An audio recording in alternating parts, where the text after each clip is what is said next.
welcome to an episode of Historically Marked. I am Jason, and this is another Elvis edition.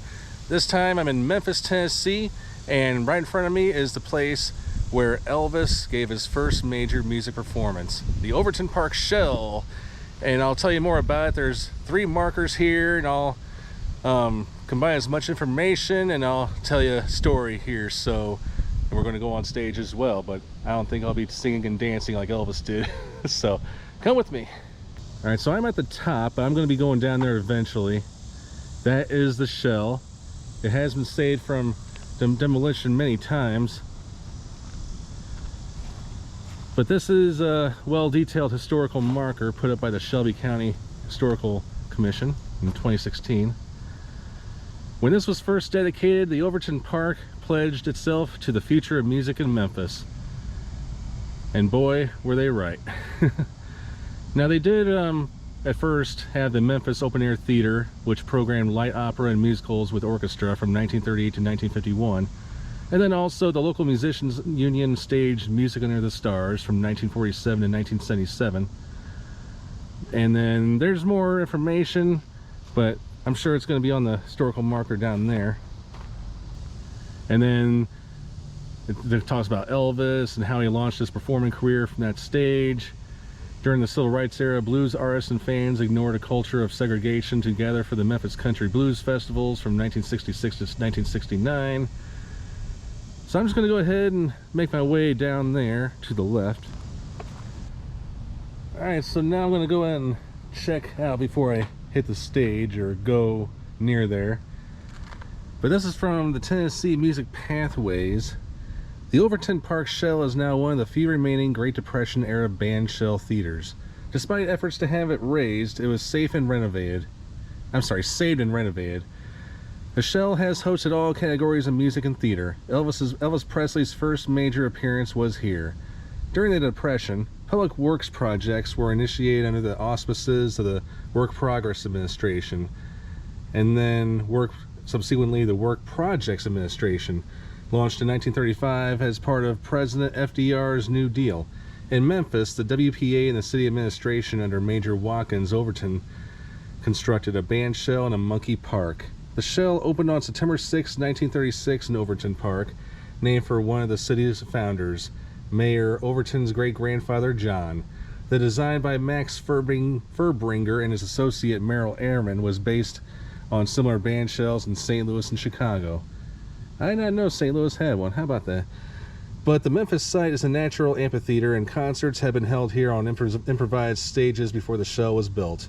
The project was budgeted at $12,000 and came in $65 under.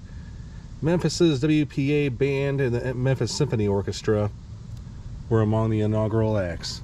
And then I'm going to skip to the date July 30th, 1954. When Elvis Presley, although some newspaper advertisements billed him as Ellis Presley, made his first major concert appearance here, supporting country stars Slim Whitman and Billy Walker.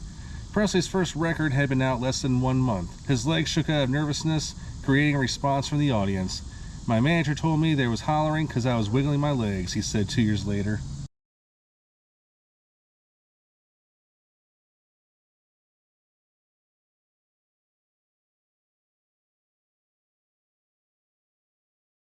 As early as 1954, there was a proposal to demolish the shell to make room for a theater building.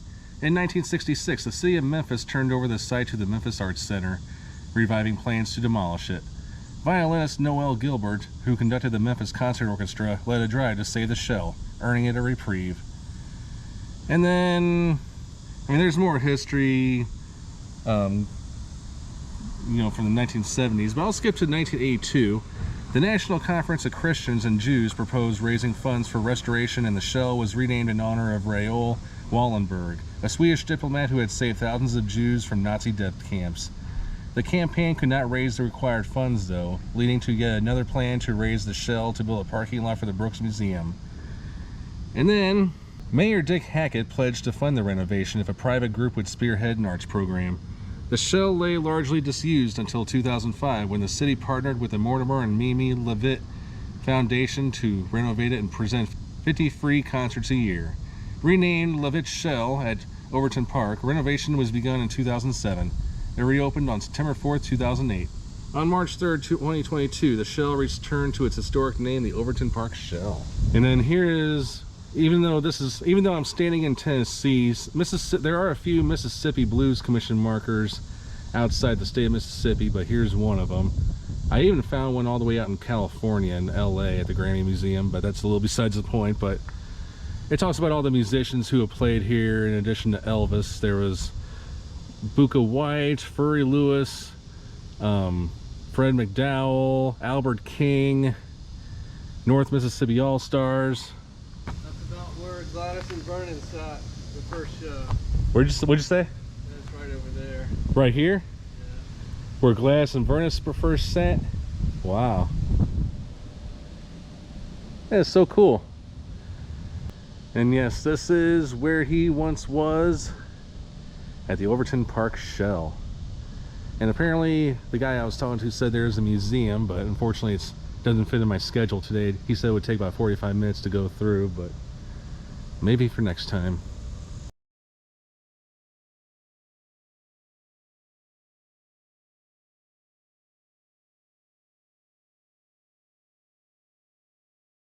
I've been reading this book the last few days, Memphis Elvis Style, written by Cindy Hazen and Mike Freeman, and it talks about just literally every place associated with Elvis, meaning like his old hangouts, where he would take friends, where he performed, and this is all just in Memphis, Tennessee only.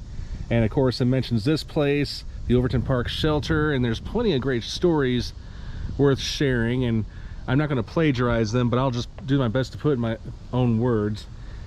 But one of the concert goers' name was Marion Keisker, and she remembered talking with a woman in the audience right before Elvis came on. And the woman asked Marion, "So, who did you come to hear?" "Elvis Presley."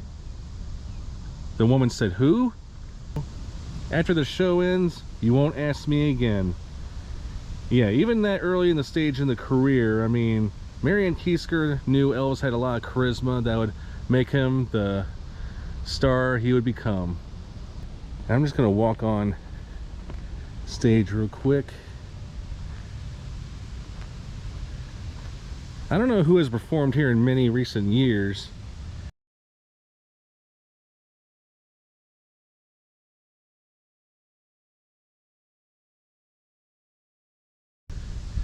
You ain't nothing but a hound dog, you know.